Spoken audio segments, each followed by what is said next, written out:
Hello, everyone. Dr. Will here with the wonderful Luke Michael Howard from beautiful Toronto, Canada currently, but we'll get more info on him.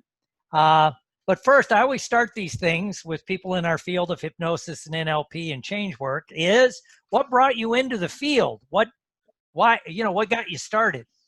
Yeah, it's the, as I adjust my camera here, it's the origin story, right? I've told this a lot of times. I always try to make it a little bit more exciting every time that it's an honest story.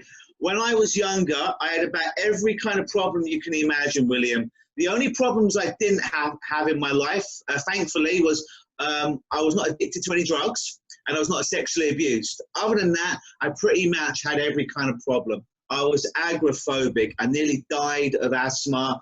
I was painfully shy growing up, had a horrible relationship with my parents, was bullied at school, incredibly anxious before anxiety was the thing, was depressed, and about every other thing you can imagine, right? And I went through years of child therapy from about the age of 9 to about the age of 19.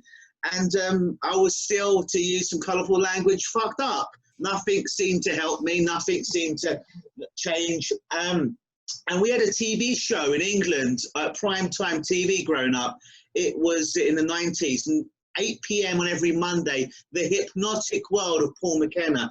Now, I'm a punk kid, right? So whatever I watch on TV, I think it's real. It's got to be real. This is before the internet, basically. So I watched this dog and pony show every week. And because it was on TV and McKenna's getting someone to sing like Michael Jackson, dance like Madonna, I'm like, this shit must be real. So one Sunday, I'm rifling through a newspaper that we had in England called the News of the World. It was our #1 newspaper. And right at the back, there was like a half-page ad, which was Supreme Self-Confidence. It was an audio cassette, not a CD, not a download, but an audio cassette back in the day, right? So I had a little Saturday job at the time, and I gave my sister £11, which is like, I don't know, $22. And it said it's going to take 21 to 28 days to arrive. So I waited eagerly for this audio cassette. It finally arrived. Side A was 22 minutes, was the pre-talk. Side B was 22 minutes, was the actual hypnosis. And I listened to that thing religiously every day. I forgot to mention, I tried to kill myself a couple of times when I was a kid as well. I'm like, this has to work, because I'm shit out of ideas after this. And I committed to it. I bought into it. I'm like, this is the last swing to save my soul. And that stupid, generic, one-size-fits-all audio cassette saved my life. And it put me on this odyssey for the last 23, 24 years now of traveling around the world, spending way too much money, training with the best change workers I could find to become a better version of myself and a better change worker now than I was last year. I thought I was great last year, but when I look back to what I was doing last year, I'm like, oh shit, I was doing that. Still worked, still got amazing results. But last year, when I look back to what I was doing 2 years before, I'm like, holy shit, I was doing that. Still works, but I'm always looking for ways to refine it. So that's a short version of the origin story. Oh, cool. Well, yeah, because I know most people in our field, we get into it because we had some kind of transformational experience ourselves with hypnosis or NLP or whatever people, EFT, all that stuff. It's the transformational experience that takes you to it. And it's funny when you talk about like all those years of therapy, because, I'm a psychologist, but one of the things I always tell people is insight therapy makes you an insightful, crazy person sometimes. It doesn't change, but I always think of that from the addiction world real quick. People be in therapy for 5 years about their addiction. They're still drinking or using, but they can tell you how and why and all that, but they don't change. And one of the things I personally love about the hypnosis and the NLP is it gives you the tools to change. And so I'm like that too. I always say it didn't just save my life. It also gave me a life worth living, which is a different way of looking at it. So where did you take your first training? How did you get into the next level of becoming a consumer to becoming a producer? So yeah, I'm 17, I'm 18, around about that age. I don't have a job. I'm essentially homeless. I don't live with my mum anymore. And I'd been kicked out of the hospital, so I tried to kill myself. And I had no money, no job, like I said. And I ended up going to America to work for this as a summer camp counselor, right? And it was always my little dream as a child to go to America. And luckily, they basically paid. They don't really pay you when you work there, but they fly you over. Anyway, so I'm an 18-year-old kid. This trip to New York State in the Catskills didn't go too well. I ended up getting fired from this job. So I'm an 18-year-old kid who's never really left England. And they retained my passport because otherwise there was a scam where people would go over to work on a summer camp. They'd never show up to the summer camp, have a free trip around America. So they would make sure they would keep your passport until your time was done. But I got fired. So they weren't returning my passport anytime quickly. So I remember walking around Times Square as an 18-year-old boy, having again never really left England. And I'm like, shit, you know, I'm in trouble here, right? I'm in trouble. And I finally did get my passport back. I spent, you know, some time in New York hustling. And I'm at the airport, and I'd never really read a book up to that point, other than about 3 or 4 at school, but I had to. So I'm at the airport, my plane is delayed. I find myself in a bookstore. Yeah, it's a foreign place for me at that time. And I'm looking around, and I see this book on the top shelf, and it's this guy with this rather chiseled jaw called Unlimited Power.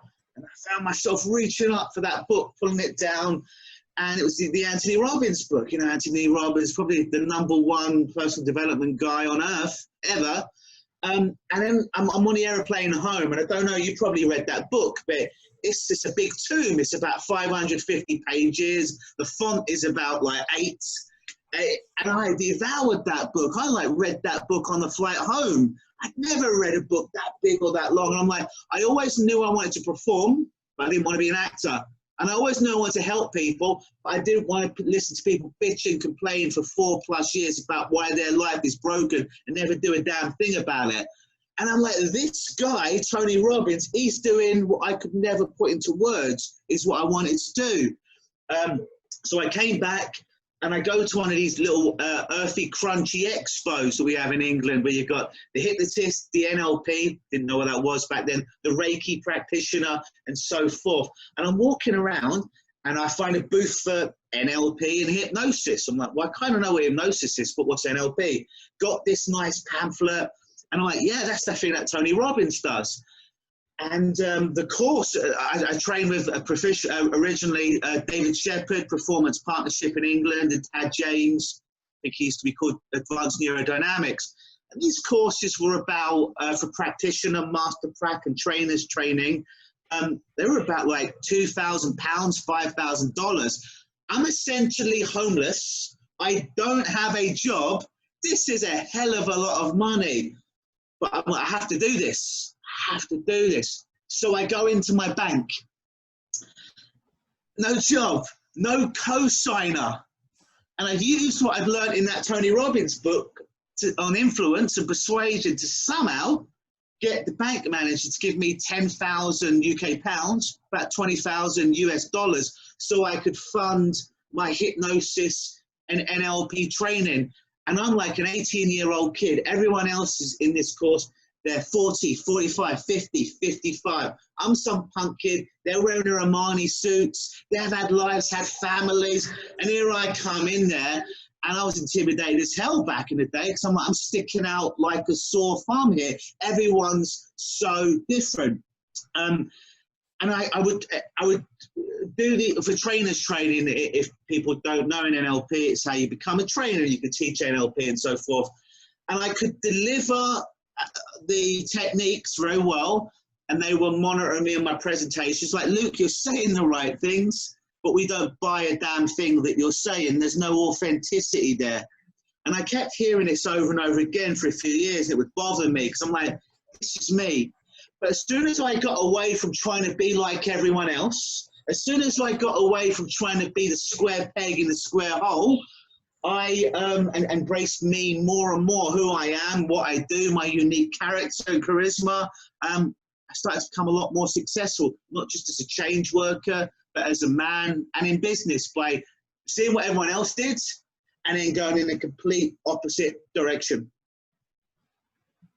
Cool. Cool. Yeah, I remember when Tony first burst on the scene in the early to mid 80s. I'd been around NLP, and back then he always had he always wore the suit, the three-piece suit with or a suit, and always wore suspenders. So for a few years there, everywhere you went, and a lot of people in the Tad James group too, they'd have the white shirt, the red tie, the power suspenders, because it was like everybody was trying to do that.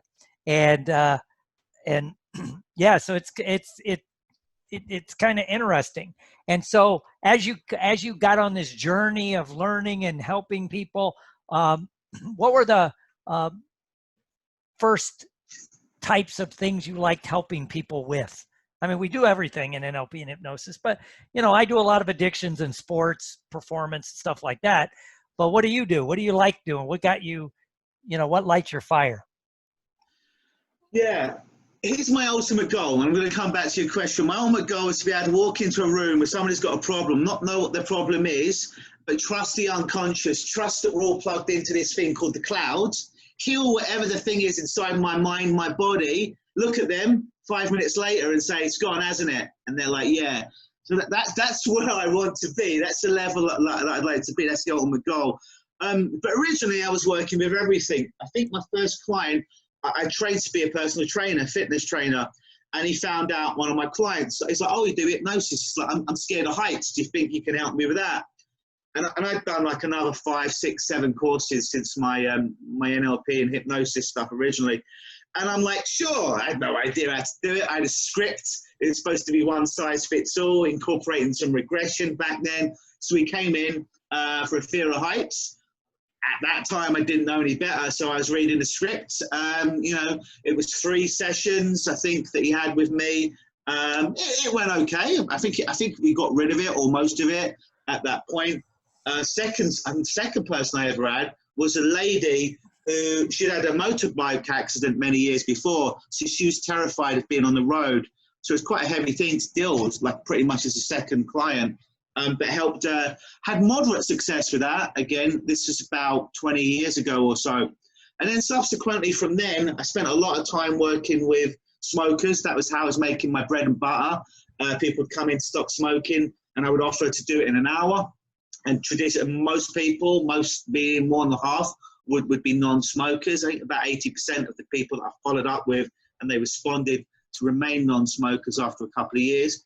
And then I kind of, dealt with everything. And I'm the kind of guy that when they say don't do this kind of thing, I do it. So when they're like, don't work with children, I'll work with children. When I don't work with really heavy cases, I'm going to work with their really, really heavy cases. I'm like, everyone should learn this stuff and use it to help me as a facilitator to help them to heal themselves. But now I work with a whole ton of people.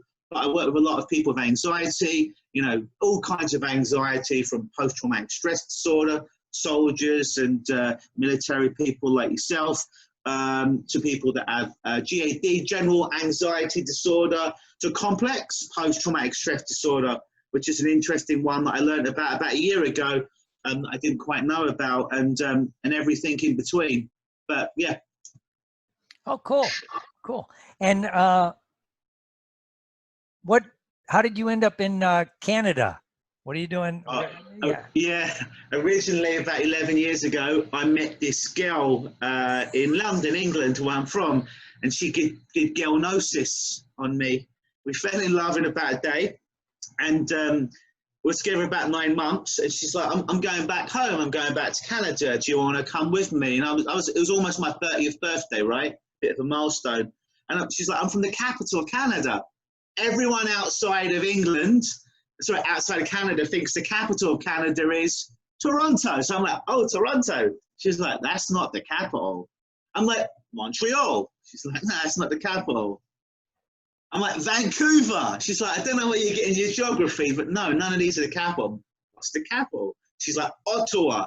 Never heard of it before. So long story short, I gave up my other job. I gave up my my apartment. I was a hoarder, not like those shows you see on Discovery Channel, but I just like to keep stuff. I collected stuff.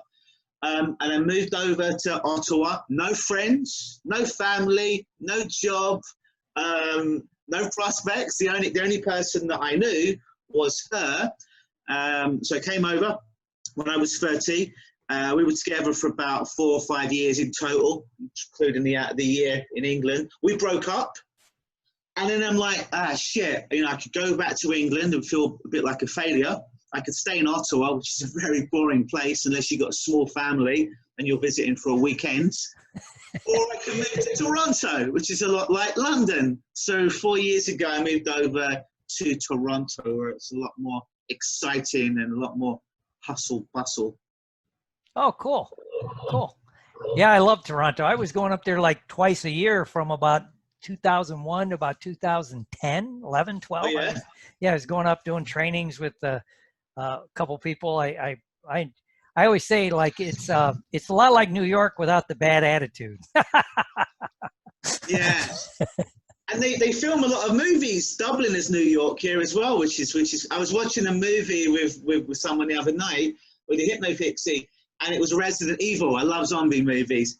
It's Resident Evil #2. And I'm like, that looks familiar. And she's like, yeah, they filmed that at City Hall, which is like 7-minute walk from my place. I'm like, wow, that's where they filmed Resident Evil 2. Like, I used to walk through there every day, the zombies. And yeah, it's fun. It's fun to watch movies and be like, I know that place. Cool. And so, as you continue on this journey of the NLP and the hypnosis, what do you want to do next? I mean, what do you want to do? Where are you going? What do you know? Yeah, so I'm writing a book. It's good this lockdown in some ways, because I had many books in me for a long time, but I never got around, as a lot of people do, to writing it. So I'm at 17,000 words into it. It sounds impressive, but it's about 55 pages into a book on anxiety.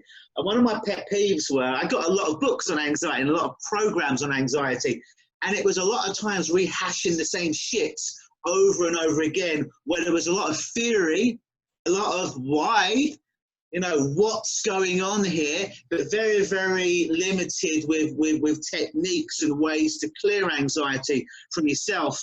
And that frustrated me. So this book that I'm writing on anxiety is everything. It's everything I've ever accumulated from myself, being on both sides of the proverbial couch, if you will, working with well over, 5,000 to 8,000 people, a lot of those being in anxiety. And it's going to be a manual on how people can read it, and they can go all the way to like the last part of the book and use these techniques to help really dial down or delete their anxiety from them. So it's going to be, basically a book to deal with it in my way once and for all.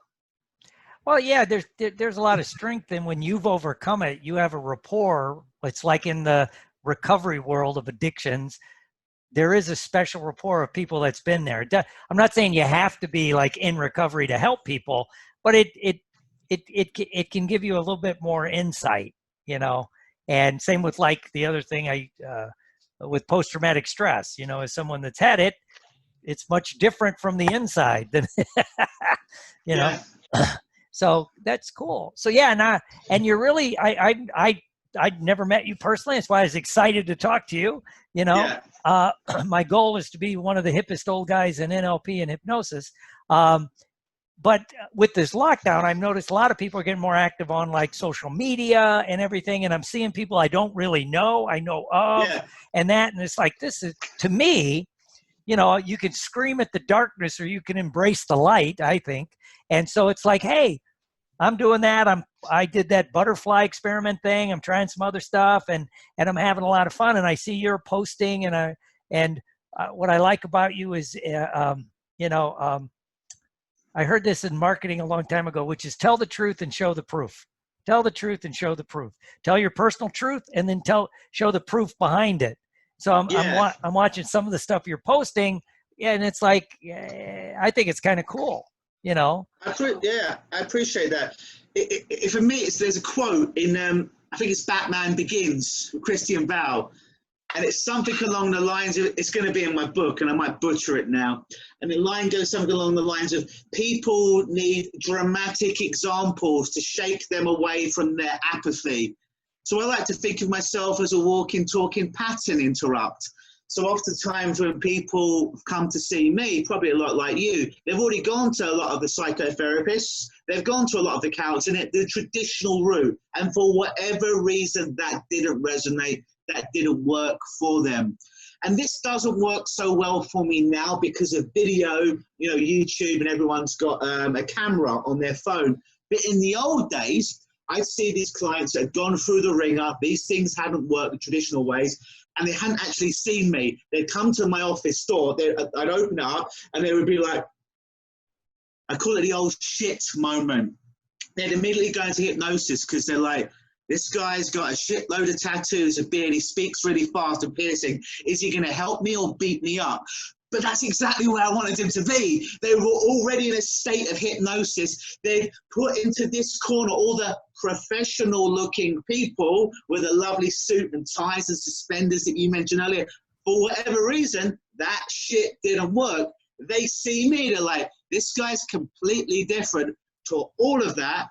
Maybe I've got a shot of healing this once and for all. I used to work really well. Now people kind of see me before they come in because I got about 1,000 videos out there.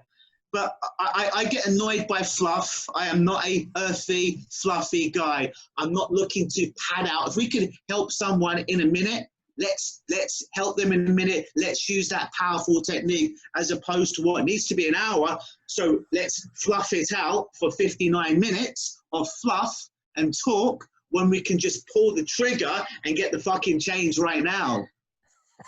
You know, none of us are getting any younger, right? So... Well, you know, it was kind of funny. The first guy he's recently passed away, a name no one ever knows. His name was Russell Yarnell, but he ran some really huge hypnosis clinics back in the late 70s, early 80s. And I met him and I worked at one of his clinics when I was first getting started. But anyway, kind of what you just said, he goes, you know, the problem with most hypnotists, and even NLPers now, I go, what's that? And he goes, they fall in love with their own goddamn voice. They think people are paying to hear them talk. They're paying to stop smoking, lose weight, improve their golf game. That's all. If you could do it in 20 minutes, they're even more happy than if it took an hour because everybody's busy. And even this was back in the early 80s. It was like, you know, and it was that. And like when you were talking there, it reminded me of Bandler. When I first met Bandler in the early 80s, you know, he did not look like the typical guy everybody pictured the Tony Robbins, the suit and all slick, and Bandler had the gruff look, always wore a Mickey Mouse t-shirt and things like that. And recently though, I've noticed Bandler's made the flip. Now you see him, he's all like with the suit and tie. Well, to me, it's about pattern interrupts, because I know some people go in expecting, and I think in that case, I don't know, I'll get your feedback. It's kind of cool to watch Richard. I've seen videos. I haven't really been in a live training in over 2 decades with him. But with the look now, he's got the very corporate look, and but he still talks like Richard Bandler from the late 70s. And that's sort of a pattern interrupt, you know? Yeah, totally. And one of my frustrations is I do a lot, you know, I stopped doing trainings for about 10 years. I'd done a shitload. But I realized I was getting the analysis of paralysis, meaning I was on that hamster wheel, and we all want to get better. We all want to be better change workers, and that's a great thing. I still do, right? I have a big ego, but I know I can be a lot better. But the problem becomes when we don't think we're good enough to help these people now. If only I do that master prac, if only I do that trainer's training, if only I do that, then I'll be good enough. No, you're good enough now. Go and help as many people as you can. And when you're helping people and you're making a living and you're doing great in business as well, then do some more courses rather than I'm going to do all these courses, as I did, put yourself into debt, as I did, and always feel that you weren't good enough, as I did, and then spend years and years in the wilderness learning more and more so I could be better, rather than just help people with what you've got where you are right now, make money, make a living, have a good business, and then do some more courses and up your education. Oh yeah, well, and you know, I always said when I like NLP, you know, one of the claims to fame is we take things, make it more streamlined, faster, more efficient, and better. And yet, especially in the mid 80s, these trainings got longer and longer and longer and more complex and more this and that. And I think part of that was to justify our higher charge. And back then, for till about the late 90s, a lot of corporates would pay for people to go to trainings, right? And so, you know, when I don't know, I started doing these really short, like 5-day intensive trainings, and I got letters from, you can name the list of all the leaders in NLP just slamming me for doing it. But I'm like, it's not that complicated. Give people the skills and the tools to help other people. And my other big fear, to be honest with you, some of them, it turned into almost like a multi-level marketing thing. Take my basic, then we'll get you in the master, we'll get you in the trainer, and then now your trainer, go train your friends. You know, it was like Amway NLP, I used to call it. But I'm seeing that make a turnaround. And of course, the internet's changed everything, because you can get a lot of training online. There's, you know. Yeah, totally. And you said a good quote earlier on, and I'll probably butcher it, but about kind of, can't remember what it was, maybe I'll repeat it, in walking the talk, essentially, and proving what you do. I can't remember what I'll have to watch this back. That you show your truth and then show the proof. Show your truth, show the proof. I like that. I tell you why. Now when I do trainings, there's a lot of well-meaning people there. Let's say the room's full of 50 people. And I always used to, with my ex, I used to be like, I'm going to ask, I'm going to get in a conversation with everyone in this room, and I'm going to ask how many of them do this for a living and make a good living out of it. And I'm like, I bet out of these 55 people, including me and the trainer, there's probably maximum of 5 people that are actually doing this as a living. But I want to be proven wrong. So let's go and get the facts. I get in conversations. Oh no, I'm a real estate broker. I just do this on the side. Or yeah, no, I don't do this. I was going to do the master prac next time, or the advanced training. And it all came to the same thing. They were all scared. They wanted to do this full time. They wanted to help people, but they were fucking terrified about jumping into the water in case they couldn't make it work. They were filled with fear. Then I'd go and do another course. They'd still be on it a year later, and they still would not be using their skills to help people. To which I'm like, what the hell are you doing? If you just want to learn this for personal development, that's fine. I get it. But you told me you want to help people, and you're on this hamster wheel, and it would frustrate me. And this same pattern, I'd go into networking meetings. Oh, we had a hypnotist that came here a year ago. I'm like, great. Like, oh, Mr. Hypnotist, they get a bit cocky. They're like, oh, why don't you hypnotize me now? To which I'm like, sure, put your feet together, don't move your feet. I go straight into it. Like, what? You can hypnotize me in this room with the music playing and 20 people around? Yeah, put your feet together, don't move your feet. Oh, because we had a hypnotist a year ago, and he said I needed to sign a disclosure form and come to his office and have an hour screening call, and we couldn't just go into it. There's a lot of things. I'm like, he was scared. I'm not. Do you want to experience hypnosis for fun right now or not? And it would blow people's minds, because they're so into so many, like a lot of hypnotists won't even use what we call convincers in a session in case they don't work. I tried to push the envelope to the point where it breaks and it doesn't work. And in that way, it always works. It's like Anthony Jacquin will say, you've got to test your work. How do you know a suggestion stuck until you test it? And the only way we can test it with our clients is when we're in the room or over the Skype or over the Zoom with somebody. We've got to test our work. And the only way to test it, give the suggestion and see if it's working. Your hand is stuck. Try and move your hand, find you cannot. The only point we know that it's stuck is when we test it and they can't move their hand. And a lot of hypnotists won't use this. So oftentimes I'll see clients that have seen other hypnotists. Why are you coming to see me? They're like, oh yeah, you know, he was a nice guy. He's a nice guy and all that, but it didn't work. He just talked to me. He had a nice voice, but he just talked to me. I just felt like he was just reading me a story. We'll do my session and I'll ask him. Again, not an ego thing, but I want to see what, you know, what was different. And I'm like, what was different?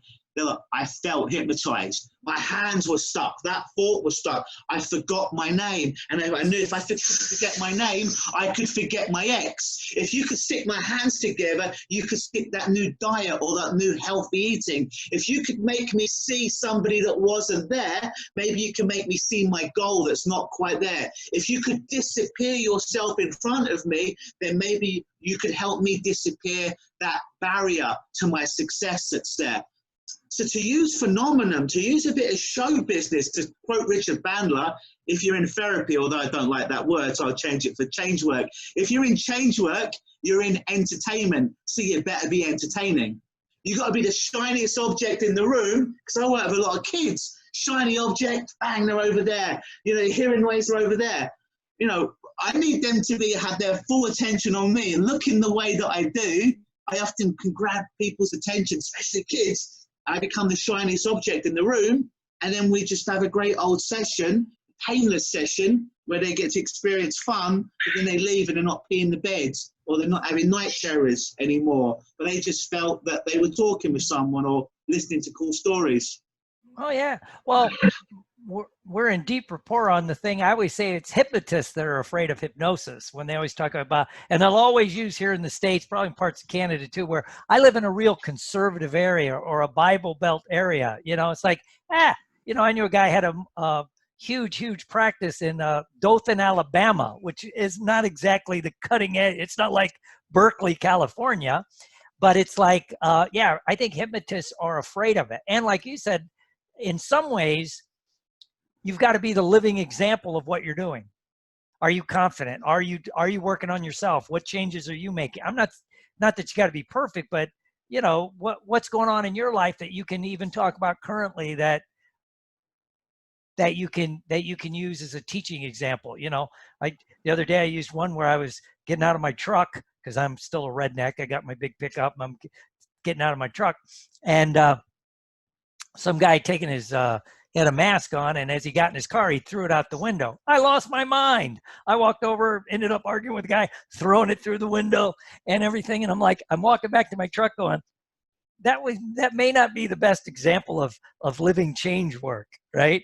But it lets me know I'm human and things like that. And you know, it's like, and it, by the way, I'm going to turn that into a story. I already am, you know?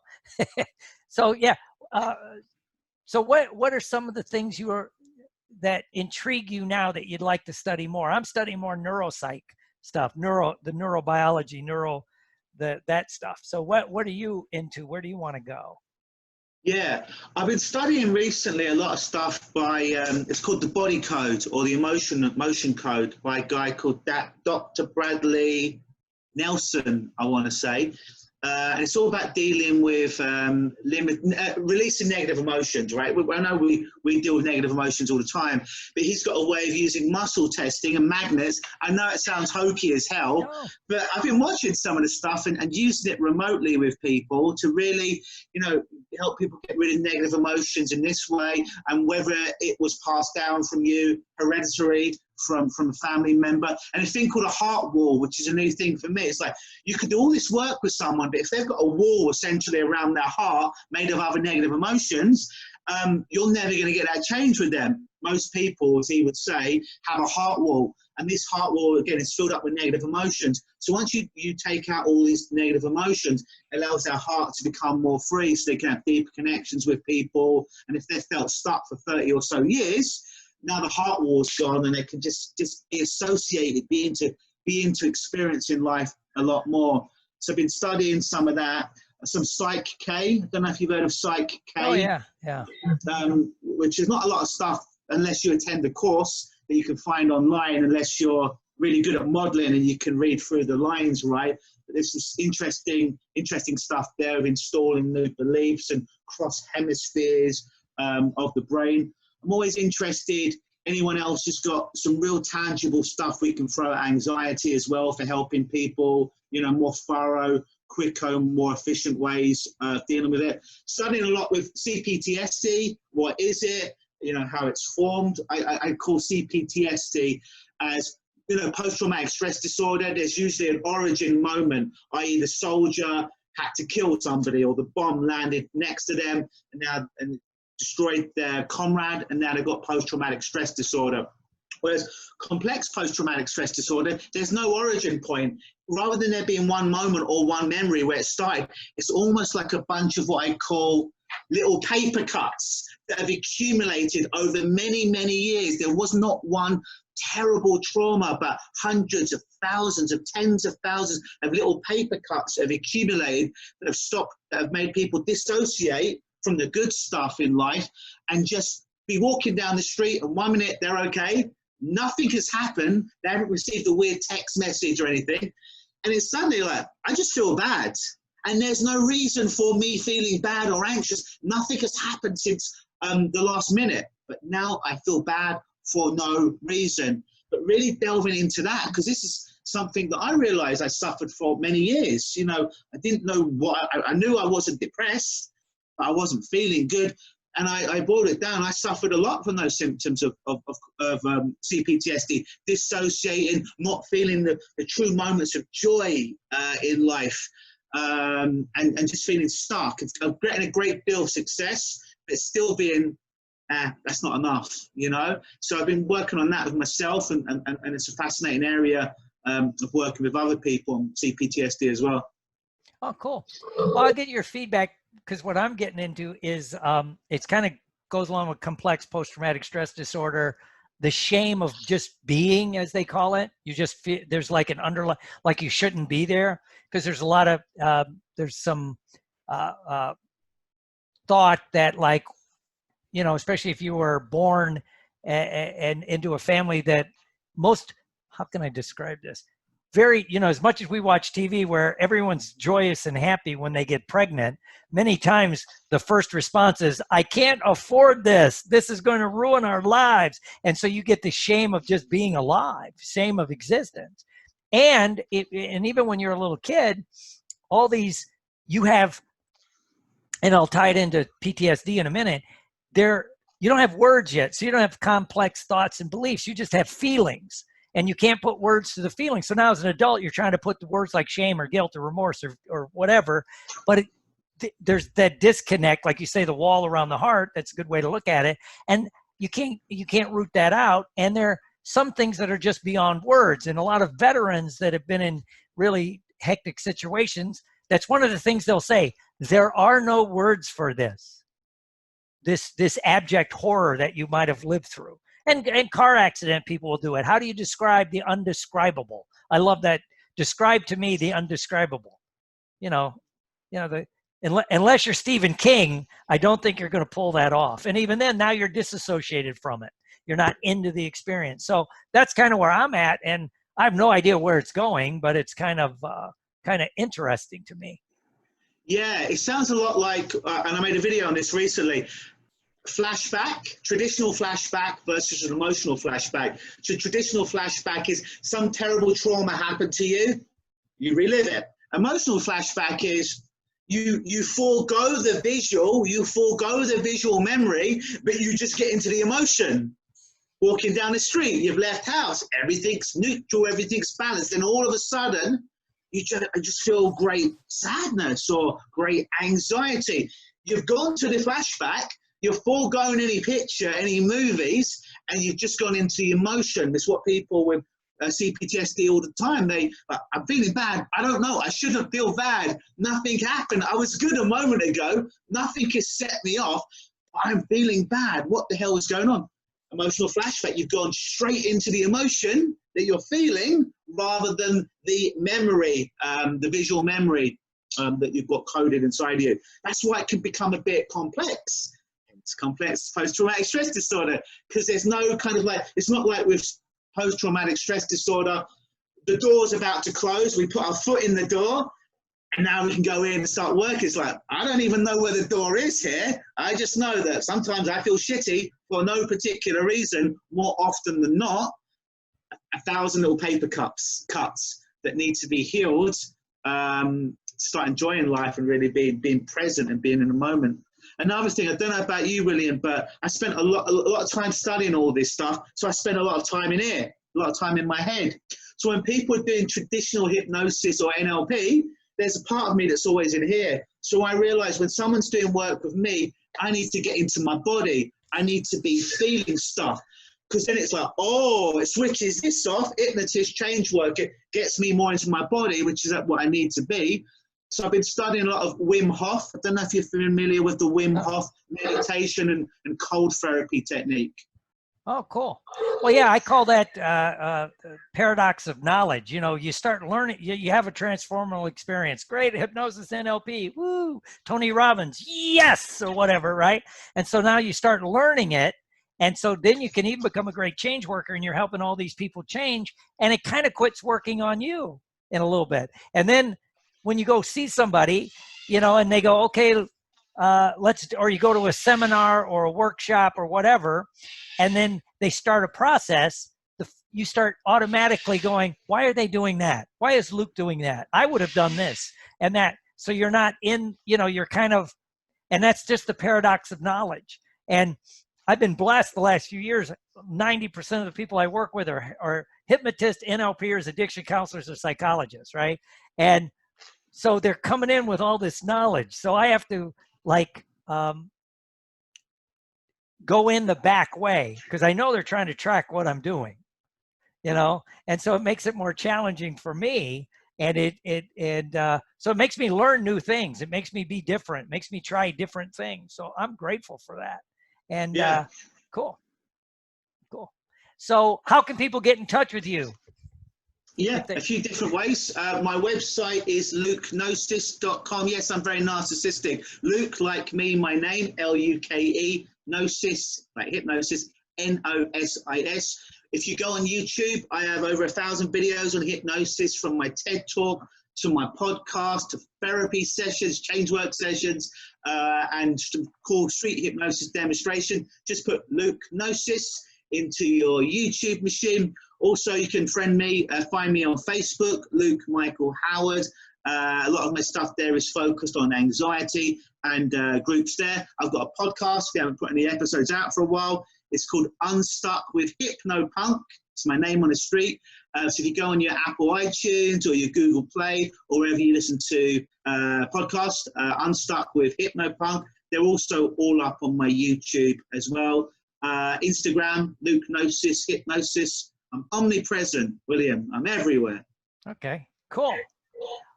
I'd like to thank everybody for joining us. I'll post his contact info underneath the video on YouTube, Facebook, wherever I happen to post it. And as I always say, I'll see you all as we trudge the road to happy destiny.